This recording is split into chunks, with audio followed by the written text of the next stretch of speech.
Rockingham is always a pivotal weekend in the Dunlop MSA British Touring Car Championship, and the thousands of fans that packed out the immense grandstands were not disappointed as the pendulum of the 2015 season swung in every direction at the Corby Speed Bowl. It was an all-important 30-minute qualifying session that would set the grid for the first encounter on Sunday. The crowds at the circuit and the thousands watching online via the ITV Btcc website were to be treated to a piece of history as popular independent outfit Motorbase Performance scored its maiden pole position with Matt Jackson at the wheel. It was an incredibly close session with 3/4 of a second covering the top 19 cars. Perhaps the biggest upset, though, was for Honda's Gordon Shedden, who put in a stunning last gasp lap to go third, but was later given a 4-place grid penalty for a procedural infringement during qualifying, having left the pit lane out of ascending pit bay order. It was a flawless getaway for Jackson as the lights went out for the first time, with the top 3 holding station for the opening few turns. The two Honda machines of Shedden and Matt Neal blasted off the line, but there was championship drama immediately as the then points leader Jason Plato careered over the grass with broken rear suspension. It was undoubtedly a defining moment in the 2015 campaign as crucially the Team BMR mechanics were able to repair the car before he dropped too far behind to be classified as a finisher. This meant he was able to post a lap time and secure a slot on the grid for race 2. With the VW ace in trouble, his Honda rival Shedden capitalised, passing Jack Goff early on before diving up the inside of Aaron Smith's car at Dean Hairpin to secure second place. Despite setting the fastest lap and thus securing pole for race 2, Shedden couldn't match the forward focus ahead, and Jackson crossed the line to take a popular first win for his team in 2015. It was a close battle all the way through for third, with Smith coming under intense pressure from Goff and Neal. Smith and Goff held on to take third and fourth, but there was late drama for Neal, who suffered a puncture on the final tour, dropping him to 8th over the line.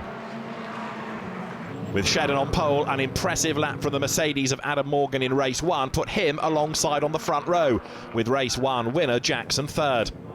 After the lights went out, the field concertinaed up into the first hairpin, and the top cars went 3 wide at the apex. And despite Morgan holding the inside from Jackson, the Ford driver kept his foot in to haul himself up the inside in turn 3. The race 1 pace setters, Shedden and Jackson, both got their heads down and drove away from the field in the middle phase of the contest. But there was plenty going on behind as Matt Neal and Josh Cook charged up the order. Cook's teammate, Dave Newsham, on the other hand, was in strife, as contact with Nick Foster sent him off the circuit and out of contention. Cook was to become the star of the race for Powermax Racing, as he continued to take place after place, passing the likes of Colin Turkington and Jack Goff, before closing on the Wicks racing car of Morgan for third. The number 33 car had itself reeled in Jackson, but with Cook flying, Morgan's attention soon turned to defence.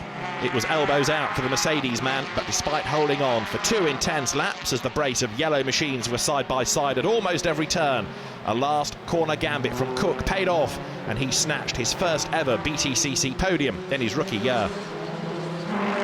Jason Plato enjoyed a superb race to 7th position, pulling some impressive moves to significantly get into an ideal place for the reversed grid draw. It was Tom Ingram in the Speedworks Toyota who ended up on pole though, and the 22-year-old blasted off the line with a textbook start. Plato was immediately on the move, making up a position into turn 1 as Jack Goff's MG was fired off, and then slipping up the inside of teammate Turkington for 2nd position. Within just a couple of laps, the double champ Plato was right on Ingram's rear bumper, but Tom wasn't going to give up the place easily, setting up a thrilling race-long fight for top spot. The Volkswagen tried time and again to get by into the Dean hairpin, but Ingram repelled every effort for the first half of the contest. A brief safety car period cooled things off as Mike Bushell's Ford was beached in the gravel, but it wasn't long before the flat-out action resumed. With all eyes fixed on the tussle for victory, there was more fighting further down the order. Both Mercedes hit problems, with Morgan running off track and Aidan Moffat becoming an unfortunate victim of a problem for Hunter Abbott that sent the Audi spearing into the youngster's car, taking them both out. Back at the front, it looked like Plato at last had the move done to take first place on lap 12, But a sensational fight back from Ingram demoted the Team BMR car to second once more, prompting a huge cheer from the Rockingham grandstands. Finally, a few laps later, Plato made the move stick and went on to take what could be a crucial victory. But the biggest celebrations of the day were reserved for Tom Ingram and the small Speedworks Motorsport team as they held on to score second place. With an incredible roller coaster of results for the top title challengers, Gordon Shedden managed to turn around a 20-point deficit into a 6-point lead in the championship's first of 2 trips to Northamptonshire. But it could have been worse for his main rival Jason Plato, who spoke to Louise Goodman after some spectacular podium celebrations. Jason, once again at Rockingham, we've seen the swings and roundabouts of the British Touring Car Championship. It's ended on a high for you, though, hasn't it? I mean, it has, you know, but you can't look at what happened in race 1 and start stomping around. That's just motor racing. You know, we were unlucky and, you know, frustratingly so. But, you know, we've had good pace all day. And, I mean, you know, our performance in race 2, race 3, we were just a bit unlucky. And Gordon's driven brilliantly today and had his car hooked up. But, you know, we're back in the game. There's a long way to go, yeah. Well, next round is obviously Silverstone, a home race for you. Just 8 points in it. Is it 8? Yes. Yeah, you know, I've got a good record at Silverstone. I think it will suit our car.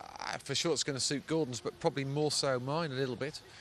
You know, we've got to try and get out of Silverstone, you know, either in the lead or within a point or something, and then it's game on for Brands Hatch, which will be a circuit which will really suit us. You know, if you look back in history, it's another Alton Park for me. So, yeah, we've just got to stay in the game. Silverstone, the home of the Grand Prix, but very much the home of British motor racing, and it's an important venue for the Btcc to visit, isn't it?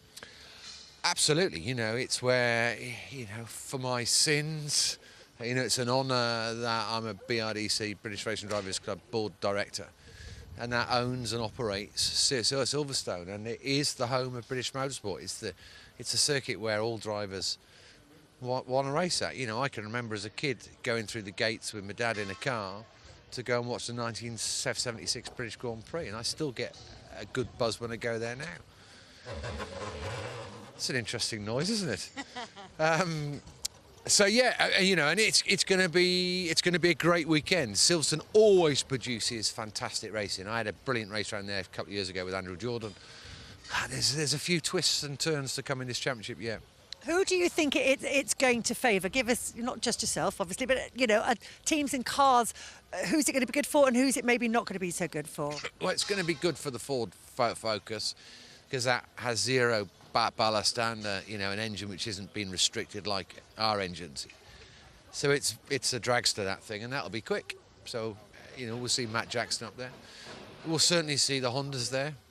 I think you know, our cars, the BMR cars, will be good. I don't think it's a BMW circuit. And the MGs should be very strong around there. That's a lot of cars, isn't it? Sounds good to me. We'll see you there. Thank you.